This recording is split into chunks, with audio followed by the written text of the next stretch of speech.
Club of Hazaribagh जागृति ने CPR पर एक प्रदर्शन का आयोजन किया, जिसमें डॉक्टर उत्कर्ष ने CPR की प्रक्रिया के बारे में विस्तृत जानकारी दी। अपने भाषण के दौरान उन्होंने कहा कि CPR की प्रक्रिया पर विचार करने से पहले कुछ निश्चित प्रक्रियाएं और सावधानियां बरतनी चाहिए। उन्होंने प्रदर्शन के लिए एक मैनिक का इस्तेमाल किया और उन्होंने प्रक्रिया को चरण दर चरण बताया। इस प्रकार वर्णित विवरण सभी रोटेरियन इनर व्हील के सदस्यों, सेवानिवृत्त एसोसिएशन के प्रतिभागियों और अन्य लोगों को पसंद आया। रोटरी क्लब से मंदिरा गुप्ता, दिलीप गुप्ता, सरोज कुमार, कर्नल बिनय, रीता लाल, सुबीर चंद्र, सुरेश प्रसाद, संगीता प्रसाद, रजनी कुमारी, रूपा पाल, PK सिन्हा उपस्थित थे।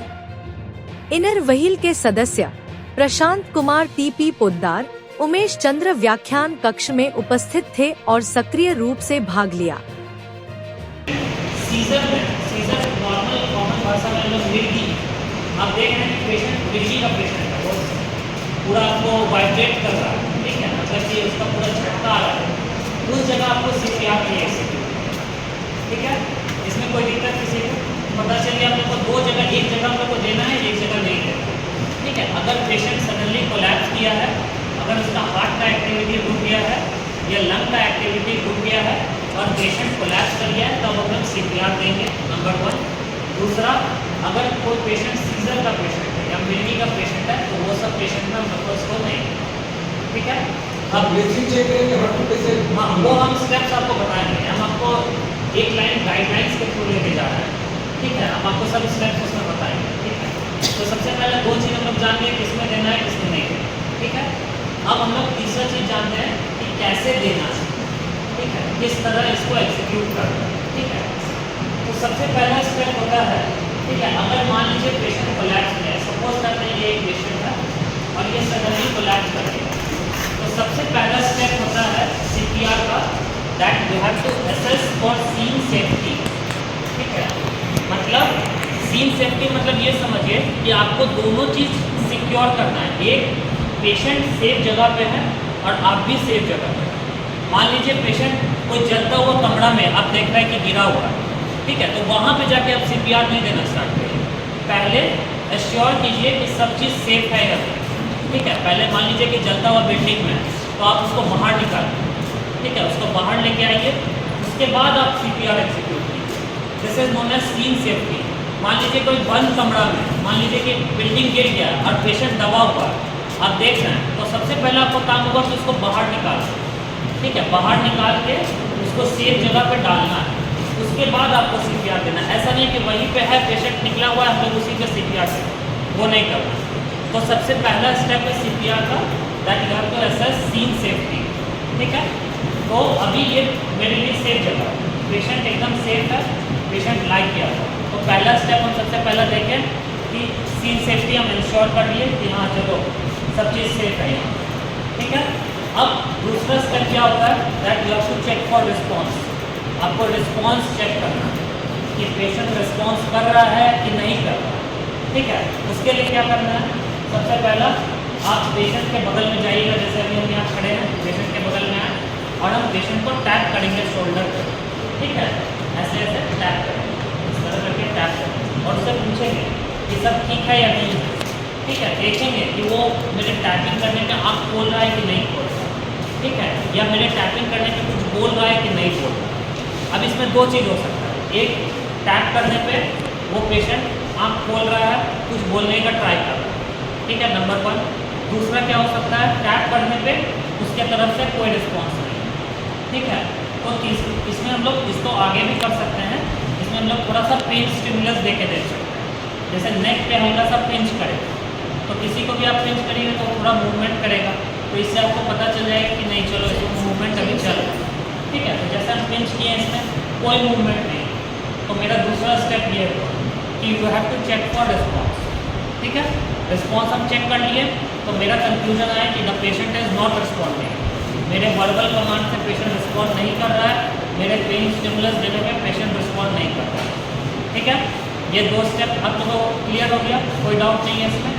तीसरा स्टेप हम लोग का क्या होता है, you have to look for ABC, airway, breathing, circulation.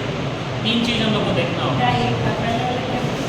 ABC, A stands for airway, B stands for breathing, C stands for circulation। ये तीनों चीज़ आपको चेक करना है, ठीक है। कोई डाउट इसमें? ABC, एयरवे, ब्रीथिंग, सर्कुलेशन, ठीक है। एयरवे कैसे चेक करेंगे?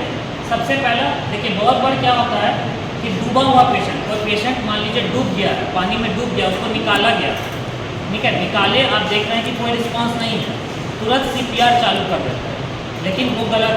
आपको सबसे पहले उसका एयरवे चेक करना है, क्योंकि बहुत बार क्या होता है, जो डूबता हुआ पेशेंट होता है वो लोग ट्राई करता है, जो घास वगैरह होता है वो सब पकड़ने का ट्राई करता है, और बहुत बार क्या होता है उसके एयरवे में आपका जो होता है घास या कुछ भी पौधा होगा फंसा हुआ रहता है। तो आपको सबसे पहला चीज़ इसीलिए बोला गया है एयरवे सबसे पहले चेक करना, ठीक है, कि एयरवे में कोई ऑब्स्ट्रक्शन है कि नहीं, ठीक है। तो इसमें हम लोग एक सिंपल सा मैनूवर यूज़ करते हैं, हेड टिल्ट। हेड को जो होता है टिल्ट करते हैं, ठीक है, यूजिंग 3 फिंगर्स। ये देख रहे हैं मेरा पाम है, इससे 3 फिंगर्स से हम इसका हेड को पीछे करने की कोशिश करें, ठीक है, पीछे करेंगे, ठीक है, और चेक करेंगे कि एयरवे में कुछ है या नहीं है, नॉस्ट्रल में कुछ है या नहीं। अगर नहीं है तो एयरवे मेरा क्लियर, नंबर 1, ठीक है। दूसरा हमको चेक करना है breathing, B stands for breathing, वो सांस ले रहा है या नहीं ले रहा है, ठीक है। कैसे चेक होगा वो? तो 2 चीज़ से चेक हो सकता है, ठीक है। एक, अब चेस्ट का मूवमेंट देखते हैं, ठीक है। कोई भी पेशेंट जो सांस लेता है उसका चेस्ट का मूवमेंट अप डाउन होगा, ये नॉर्मल सा चीज़ है, कोई भी ऑब्जर्व कर सकता है, कोई बहुत साइंटिफिक ऐसा नहीं कि कोई बहुत हाई नॉलेज इसके लिए चाहिए, ठीक है।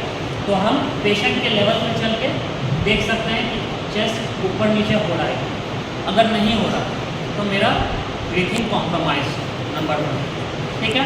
तो एयरवे हम चेक कर लिए, एयरवे मेरा क्लियर, एयरवे पेटेंट होना चाहिए, नंबर 1। ब्रीथिंग हम चेक कर लिए, नहीं, पेशेंट जो है ब्रेथ नहीं कर रहा, ठीक है। तीसरा सर्कुलेशन, सर्कुलेशन कैसे चेक करते हैं? तो इसके लिए आप लोग को थोड़ा सा जानना पड़ेगा, ठीक है, कि इसमें हम लोग कैरोटिड आर्टरी, जहाँ पे हम लोग का एक आर्टरी होता है उसको हम लोग बोलते हैं कैरोटिड आर्टरी। कैरोटिड आर्टरी के पल्स को हम लोग को फील करना है, ठीक है। कैसे फील करेंगे तो हम बता रहे हैं आप लोग को। देखिए, आप लोग सभी के गले पे यहाँ पे एक बल्ज होगा, ठीक है, इस जगह एक बल्ज रहता है, उसको हम लोग बोलते हैं क्रिकॉइड कार्टिलेज, ठीक है, कार्टिलेज का पोर्शन, ठीक है। ट्रेकिया पूरा एयरवे में बहुत सारा कार्टिलेज होता है, तो ये जो बल्ज है आपका थायराइड और क्रिकॉइड कार्टिलेज का बल्ज, ठीक है, समझे।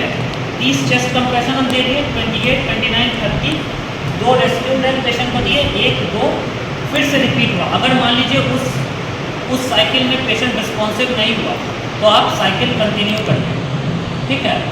अब हम आपको बताए थे कि अगर कोई अगल बगल में आदमी है तो आपको हेल्प के लिए बुला लेना, ठीक है। हेल्प के लिए क्यों बुलाना, ठीक है, क्योंकि दिस प्रोसेस ये बहुत ही टायरिंग प्रोसेस है, ठीक है, सभी के लिए संभव नहीं है देखा, ठीक है, ये इसमें बहुत ज़्यादा एनर्जी लगता है, ठीक है। तो जो आपका पर्सन साथ में रहेगा ही विल हेल्प यू, ठीक है, वो आपको मदद करेगा। जैसे मान लीजिए एक बार चेस्ट कंप्रेशन आप दिए और वो रेस्क्यू ब्रेथ दिया, तो अगला साइकिल में आप लोग अल्टरनेट कर देंगे कि 30 चेस्ट कंप्रेशन वो देगा, 2 रेस्क्यू ब्रेथ आप दीजिएगा। इससे आपको क्या मिलेगा, टाइम मिल जाएगा ताकि आप रिकवर कर सकें, ठीक है। नहीं तो हम आपको अगर 30 बार अभी देने बोलेंगे, उसके सेकेंड बार आपको फिर से 30 देने बोलेंगे, आप नहीं दे पाएंगे, बहुत ही ज़्यादा इसमें एनर्जी लगता है, ठीक है। तो ये उसका रोल है, नंबर 1, ठीक है। अब हम आते हैं रेस्क्यू ब्रेथ। तो रेस्क्यू ब्रेथ कैसे दिया था? देखिए, पहले का गाइडलाइंस में ये था कि हम लोग माउथ टू माउथ रेस्पिरेशन देते थे, ठीक है। लेकिन बीच में बहुत बार चेंजेस आया कि सिंस आप उस पेशेंट को नहीं जानते हैं, आप नहीं जानते हो पेशेंट किस चीज़ से सफ़र कर रहा है, माइट भी उस पेशेंट को पल्मोनरी टीबी होगा, माइट भी कोई अदर इन्फेक्शियस कंडीशन होगा, तो अगर आप ऐसा करिएगा तो चांस है कि आपको भी वो ऑकर्ड हो जाए, ठीक है। तो इसीलिए माउथ प्रोटेक्टिव इक्विपमेंट्स आए, ठीक है, कि आप अपने साथ माउथ प्रोटेक्टिव इक्विपमेंट्स लेके चलिए और उसके साथ दीजिए। लेकिन संभव तो नहीं है कि सब आदमी माउथ प्रोटेक्टिव इक्विपमेंट्स लेके साथ में चलेगा, तो हम लोग के लिए यही जान के रखना है कि माउथ टू माउथ कैसे देते हैं, ठीक है। लेकिन जहाँ तक हो सके मतलब अवॉइड, अगर आपके पास इक्विपमेंट्स अवेलेबल है तो आप अपने साथ लेके चलिए, अगर नहीं है तो आप साथ में वैसे कर सकते हैं। तो कैसे करना है, इसमें दो चीज़ यूज़ करना है। सबसे पहला हेड टिल्ट और चिन लिफ्ट, ठीक है। हेड टिल्ट हम आपको बता चुके हैं, पाम से 3 फिंगर से इसको जो होता है उसके माथा को आपको उठाना है, ठीक है, और चिन को ऊपर करना है, ठीक है।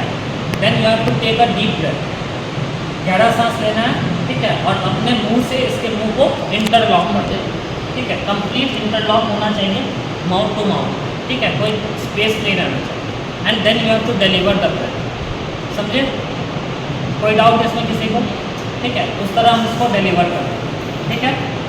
जैसे एक बार दिए हम, फिर से 2 बार दिए, 2 बार हो गया इसको, फिर से देखें कि चेक किए रिस्पॉन्सिव, फिर से टैप किए इसको, पिंच किए, नहीं रिस्पॉन्स किया, फिर से साइकिल चले।